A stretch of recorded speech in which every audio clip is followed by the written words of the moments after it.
Very good morning to all.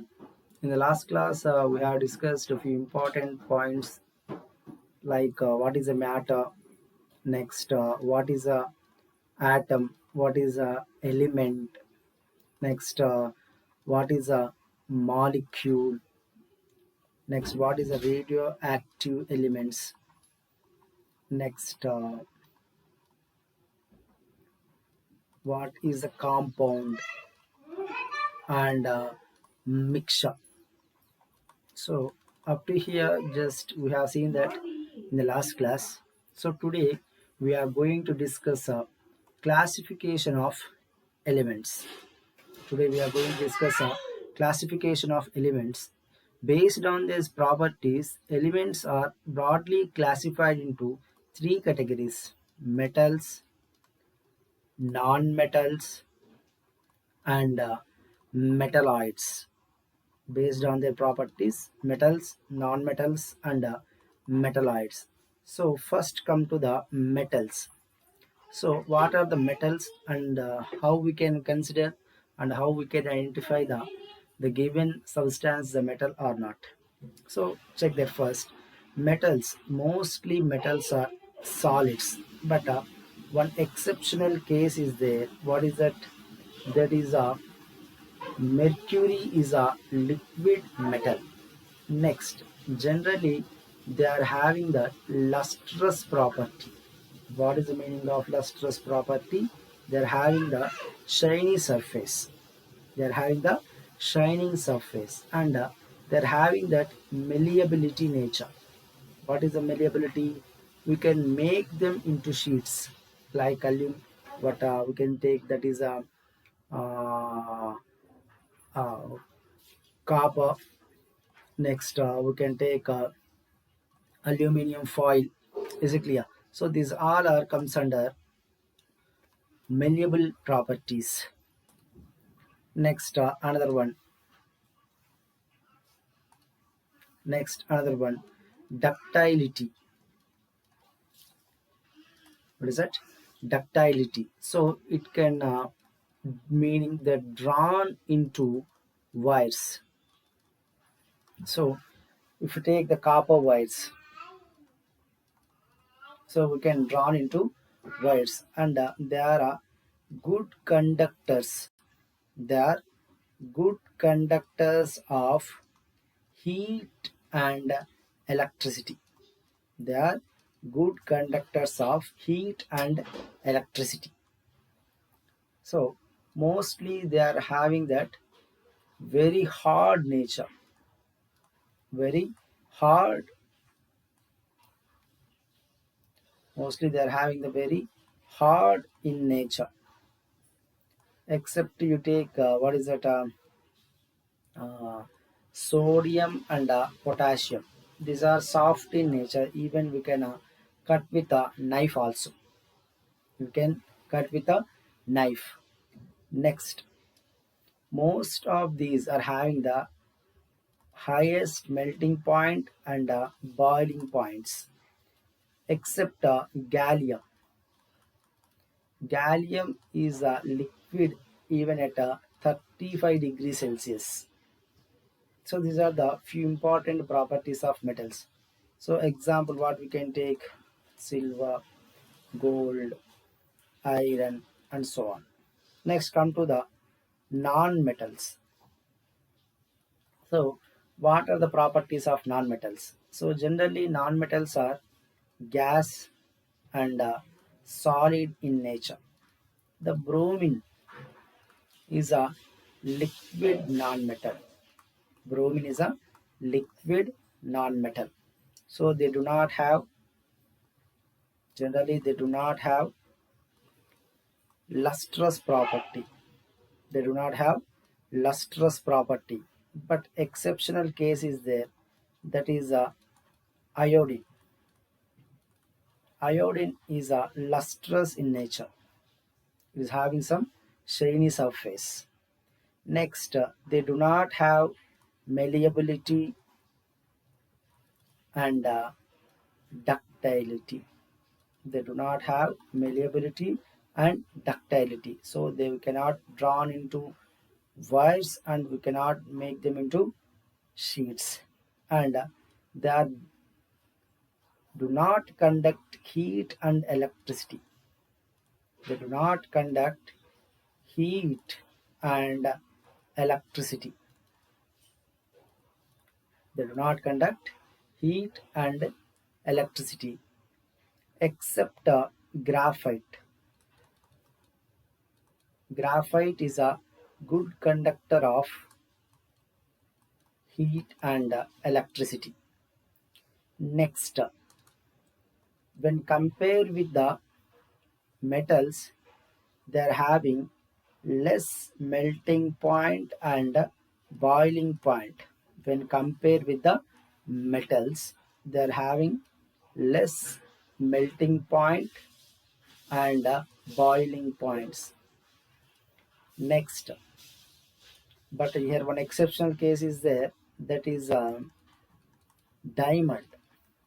Diamond is having a high melting point and a boiling point also. Next, another one. Generally, they are soft in nature, but except diamond. Diamond is very hard in nature. So, examples of the non-metals, what we can write are nitrogen, oxygen, fluorine, and so on. Next, come to that metalloids. What are they? Metalloids. So, what is the meaning of metalloids? The properties of that elements which having the both metals and non-metals, that we called as metalloids. Example, germanium. Next, another one, selenium, and few are there. So they are called as metalloids. They are having the both metals and non-metal properties. Next, come to that one more time. I will revise that. Metals. Generally, they are solids except mercury. They are having the lustrous, shining property. Malleability. They can make into sheets. Ductility. They can drawn into wires. Next, they are good conductors of heat and electricity. They are generally very hard in nature except sodium and potassium. Even we can cut with a knife. Generally, they are having high melting point and boiling point except gallium. Ga. It is having that it even it can melts even 35 degrees Celsius. Examples of the metals: silver, iron, gold, iron, and so on. Non-metals. Generally, they are gases or solids. Bromine is a liquid non-metal. They do not have lustrous property except iodine. Next, they do not have that malleable property and ductility.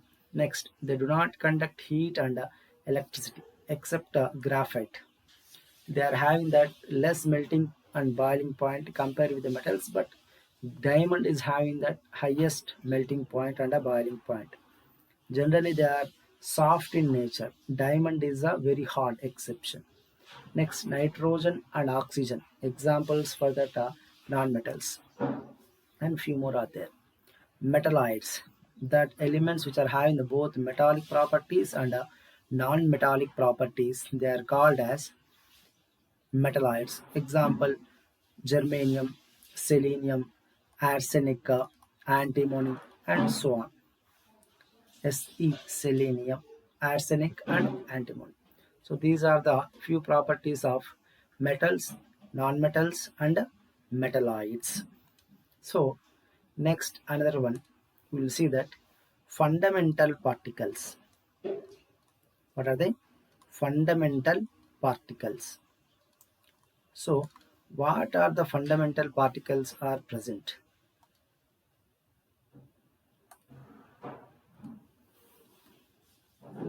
In that, generally atoms contains electron, proton, neutron. These are the main fundamental particles. Then come to the charge. Electron is negative, proton is positive, neutron having no charge. Next come to the notation, how we can represent the particle electron, E minus proton, P neutron, N. Next come to the mass.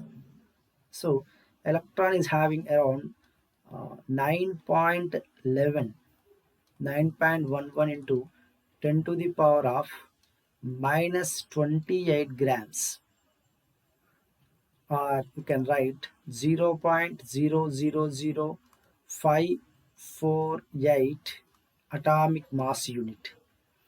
Next, proton is having the mass 1.672 into 10 to the power of minus 24 grams, or 1.007277 AMU. Next, neutron 1.675 into 10 to the power of minus 24 grams, or 1.008665 atomic mass unit. Then come to the charge. Charge of the electron we can express in the coulombs and ESU. Minus 1.602 into 10 to the power of minus 19 coulombs, or minus 4.8 into 10 to the power of minus 10 ESU. Proton plus 1.602 into 10 to the power of minus 19 coulombs, or plus 4.8 into 10 to the power of minus 10 ESU. Here it is having no charge. Next, another one, relating charge. Another one, relating charge. It is at minus 1. This is a plus 1. This we can not having any charge. So these are the few properties of fundamental particles. Next, another one. Next, what is the atomic number? So I think almost all you know that in the last 10th standard you have learned this one. The number of protons are positive charges. Protons are positive charges present in nucleus of an atom. Nucleus of an atom is called atomic number, indicated with a Z. For example, hydrogen, its atomic number is 1. How we can say it is having 1 proton? So atomic number is 1. If you take zinc, its atomic number is the 30. How we can say 30? In the nucleus it is having 30 protons or positive charges. So like this we can explain that atomic number. Next, come to the mass number. What is a mass number? It is indicated with the A. It is a sum of number of protons plus number of neutrons in nucleus of an atom. Nucleus of an atom is called mass number. That is A is equal to P plus N. For example, if you take a hydrogen, protium, 1, number of protons, 1, number of neutrons, 0. So its mass number is 1. Next, come to that another one, number of neutrons is equal to A minus P. Here we can take that instead of P we can take a Z also. So why? Because atomic number, so A is equal to Z plus N also we can write. So N is equal to A minus Z. This is a number of neutrons. Mass number minus protons. If you take chi, what this is a Z, atomic number, A, mass number. This is a representation of normal atom. Okay, next class we will see that one more important concept, what is a shell, what is the subshells. Okay.